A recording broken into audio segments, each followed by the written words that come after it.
성경의 진리 두 번째 시간입니다. 하나님께서 창조하신 두 세계.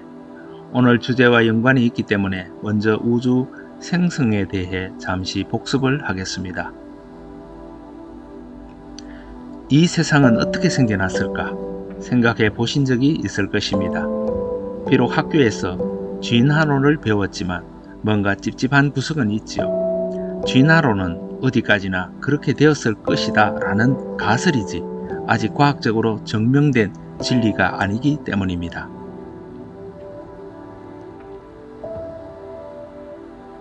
과학자들은 이 세상이 생겨난 것에 대해 다음과 같이 설명합니다. 아래 그림은 최신 우주 생성 이론인 빅뱅 이론의 개념도입니다. 빅뱅 이론은 1970년 영국의 물리학자인 스티븐 호킹과 로즈 펜로즈가 주장한 이론입니다. 그들은 아인슈타인의 방정식을 가지고 우주가 텅 빈 곳에서 자그마한 물질 한 조각에서부터 팽창한 것이 아니라 4차원의 한 점에서부터 팽창해 나왔음을 증명했습니다. 이는 빅뱅이 이미 존재하던 특정한 3차원 시간과 공간이라는 곳에서 발생한 평범한 폭발이 아니라 폭발과 더불어 시간과 공간이 사실상 창조되었음을 뜻한다고 했습니다. 현재 우주가 되기까지는 137억 년이 걸렸다고 주장합니다.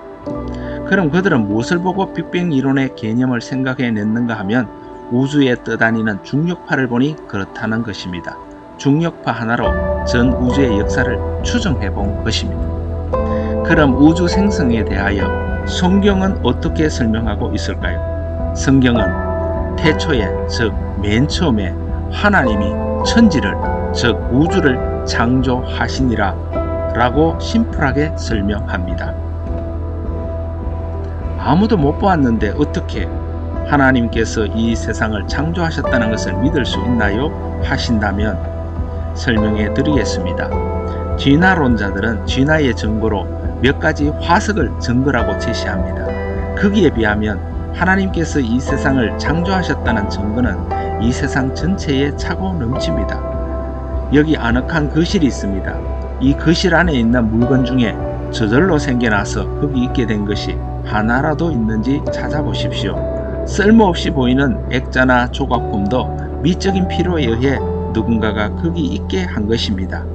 실내에 있는 것이니까 그렇지요 하신다면 이제 집 밖으로 나가봅시다. 여기 집이 있습니다. 이 집이 천년, 만년, 억만년 지나다 보니 저절로 지어져 사람이 살 수 있는 공간이 되었다고 한다면 말이 됩니까? 말이 되지 않습니다. 누군가가 설계하여 지었기에 있다고 말하는 것이 맞는 말이지요. 여기 두 가지의 구조물이 있습니다. 한번 비교해 보겠습니다.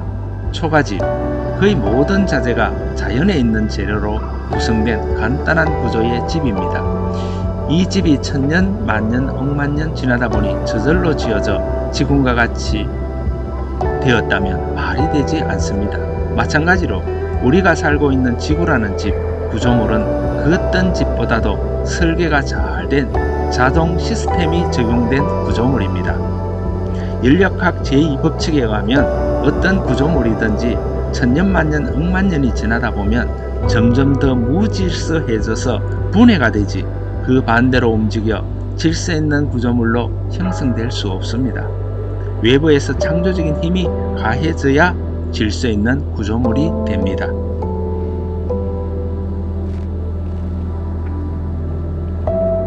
초가집, 설계자가 있고 지연이가 있지요. 양옥집, 설계자가 있고 지연이가 있지요. 그런데 인류가 사는 지구라는 집, 설계자 없이 저절로 지어져 모든 생존 조건이 갖추어졌다? 이상한 논리입니다. 성경은 우리에게 분명한 논리로 가르쳐 주십니다. 집마다 지연이가 있으니 만물을 지으신 이는 하나님이시라.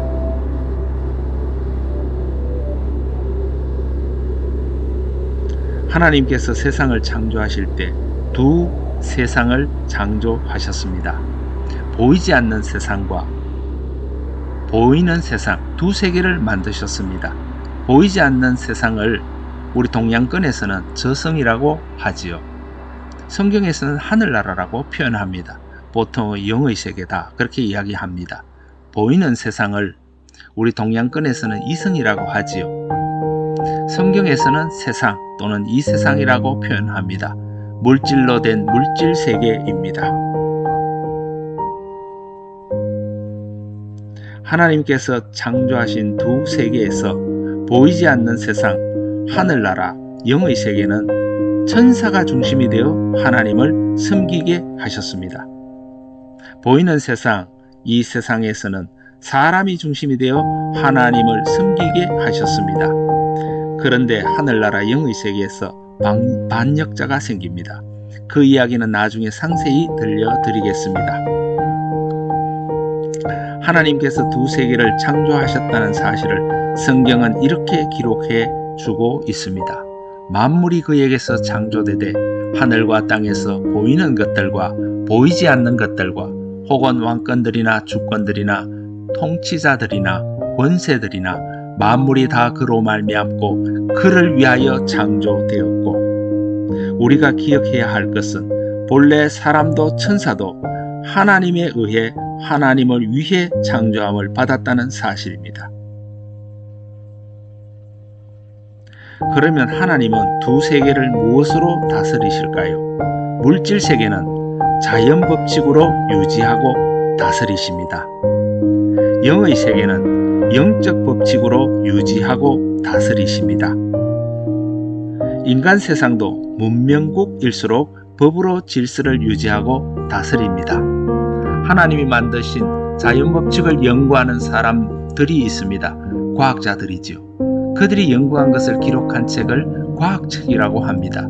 그런데 하나님께 영의 법칙들을 배워 아는 사람들이 있는데 성경은 그들을 선지자, 사도라고 합니다.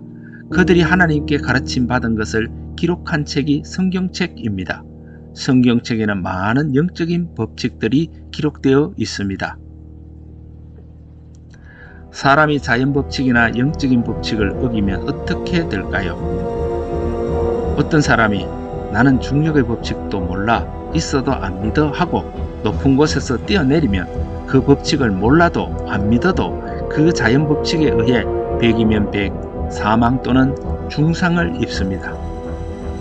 영적인 법칙도 마찬가지입니다. 영적 법칙이 있는지도 모르고 또는 안 믿는다고 영적 법칙이 적용되지 않는 것이 아닙니다. 모르고 영적 법칙을 어겨도 그 법칙에 의해 타격을 입고 죽기까지 합니다. 영적 법칙을 기록해 놓은 성경에 하나님께서 말씀하십니다.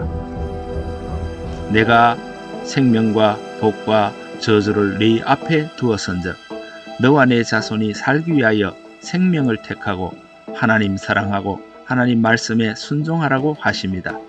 세상에는 복이라는 것이 있습니다. 저주라는 것도 분명히 있습니다. 우연히 일어나는 일이 아닙니다. 다 영적 법칙에 의하여 일어나는 일들입니다. 이제 사람의 구조를 알아보겠습니다. 나는 물질로만 구성된 물질 덩어리인가 아닌 것을 아실 것입니다.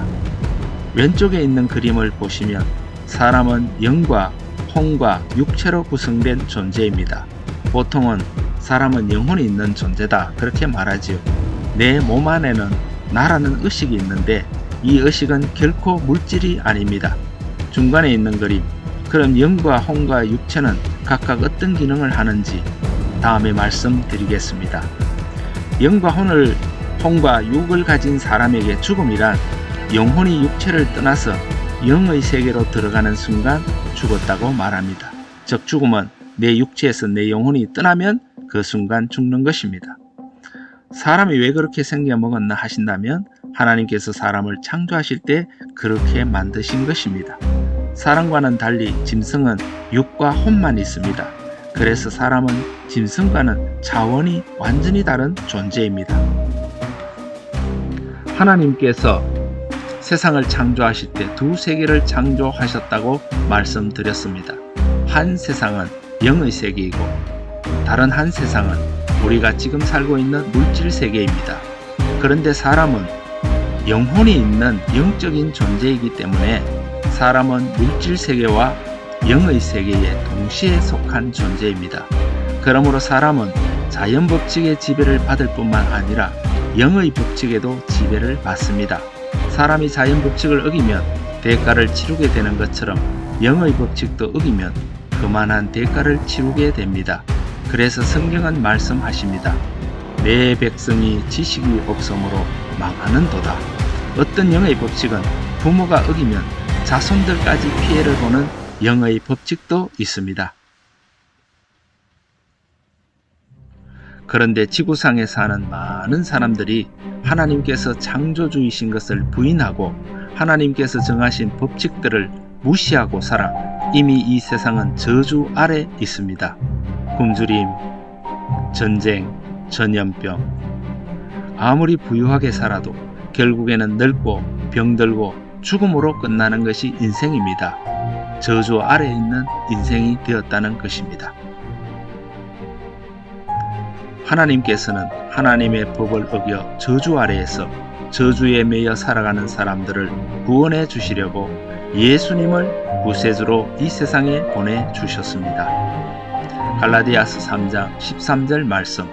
그리스도께서 우리를 위하여 저주를 받은 바 되사 율법의 저주에서 우리를 속량하셨으니 기록된 바 나무에 달린 자마다 저주 아래에 있는 자라 하였음이라.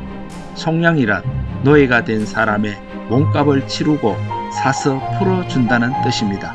예수님께서 우리를 저주에서 풀어주시려 오신 것입니다. 그런데 중요한 것은 하나님께서 예수님을 통해 해주신 일을 내 자신이 받아들이지 않으면 나는 아무런 혜택을 볼 수 없다는 것입니다. 예를 들면 학교 다니는 자녀를 둔 어머니가 새벽 일찍 일어나 그 자녀를 위해 아무리 영양가 많은 밥상을 차려놓아도 자신이 안 먹고 가면 아무런 소용이 없는 것과 같습니다. 하나님께서는 우리를 저주에서 해방시켜 주시려고 예수님을 보내셔서 모든 일을 이루어 놓으셨습니다. 믿고 받아들일 것인가? 이제부터라도 영적인 법칙을 배워 지키며 살아갈 것인가 아닌가는 각자의 선택에 달렸습니다. 그 이야기를 성경에 이렇게 기록하고 있습니다. 요한복음 1장 11절에서 12절 말씀. 자기 땅에 오매 자기 백성이 영접하지 아니하였으나 영접하는 자 곧 그 이름을 믿는 자들에게는 하나님의 자녀가 되는 권세를 주셨으니 하나님의 자녀가 되는 권세를 받으면 우리 육체는 저주받은 세상에 속해 있기 때문에 생로병사를 피할 수는 없지만 우리 영혼은 모든 저주에서 해방되어 평강을 누리며 새로운 삶을 시작할 수 있습니다. 여기까지 들어주셔서 감사드립니다.